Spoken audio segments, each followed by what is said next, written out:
Ano yan? Ayaw mandar eh. Kailangan yata magpalit ng helmet o kaya ng piston nito.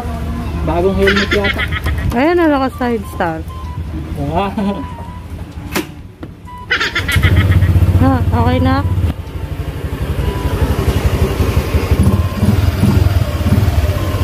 Tara na. Wala.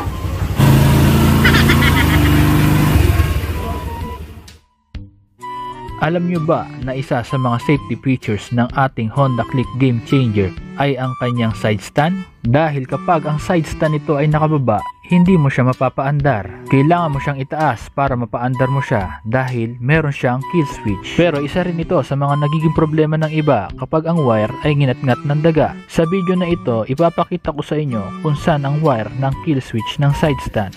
Ito nga pala ang motor ng pamangkin ko na si Aljan, Honda Click Game Changer na 125i. Hindi niya mapaandar ang motor niya, nginat-ngat yan ng daga, yung wire lang. Gagawan natin siya ng paraan. Ito ang wire ng kanyang side stand, duduktungan natin ito para makita natin kung saan niya nginat-ngat ang wiring. Kailangan natin tanggalin ang upuan. May mga screw yan dito, pati na rin ang takip ng tangke. Nagawa ko na ito ng paraan, pinagduktong ko na muna ang wire niya sa side stand para mapaandar niya ang kanyang motor. Ngayon, duduktungan naman natin siya at ibabalik na siya natin sa dati. Titibayan na rin natin para kung sakaling ngat-ngatin ulit ng daga ay hindi niya na mangangat-ngat. Masisira ang kanyang ngipin.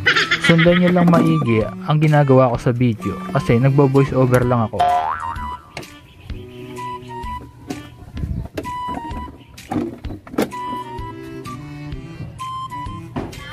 Ito na ang wire niya sa side stand. Ayan.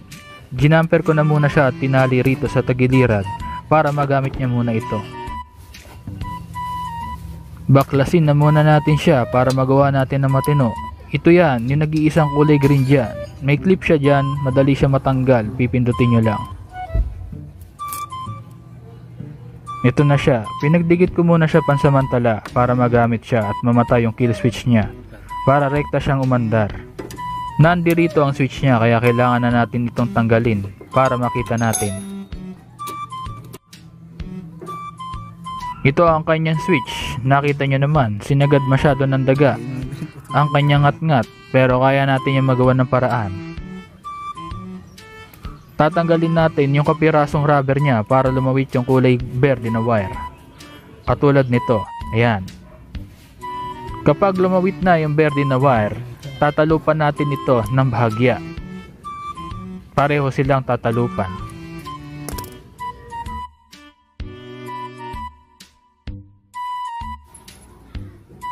Bali ganito ang kanya magiging itsura.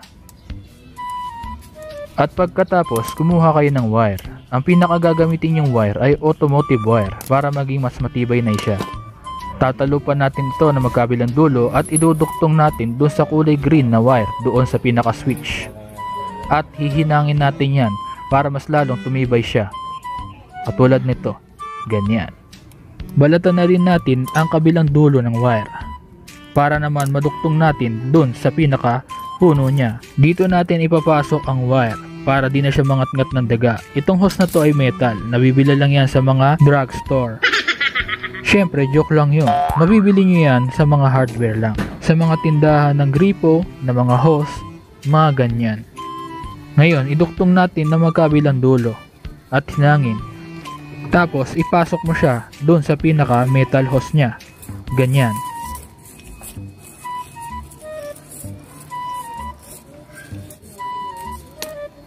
Ganito ang magiging itsura niya kapag naipasok mo na sa loob ang wire. Hindi na siya mangangat-ngat ng daga. Ngayon, sisilihan natin ang paligid niya. 2 electrical tape sa magkabilang dulo. Ganyan. Tapos, ipasok mo na dyan sa pinakailalim. Ikabit mo na yung switch. Ayun na siya.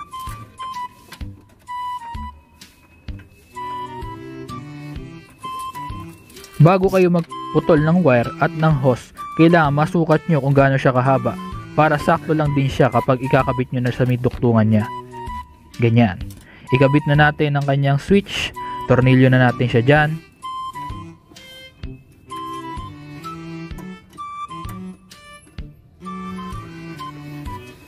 Ngayon, pagduktungin na natin siya para masubukan natin kung sasabog yung kanyang motor.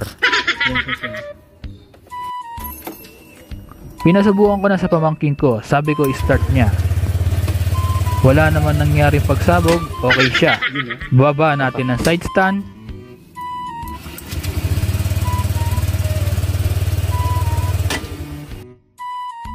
Okay na siya, gumagana na ang lahat, gumagana na ang kill switch niya. Kailangan na natin siyang ibalik sa dati. Ikabit lang natin ang mga tinanggal natin kanina.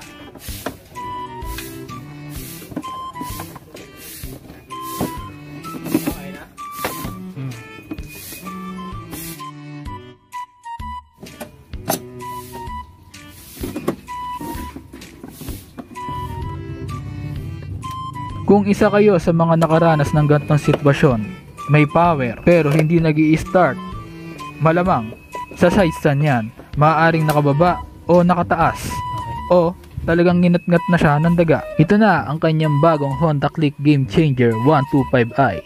Nginat-ngat siya ng daga pero ngayon hindi na siya ngangat-ngatin dahil masisira ng kanyang ngipin. Kung kailangan nyo ng parts and accessories, mag-PM lang kayo sa Daily Hasley Motorcycle Parts and Accessories.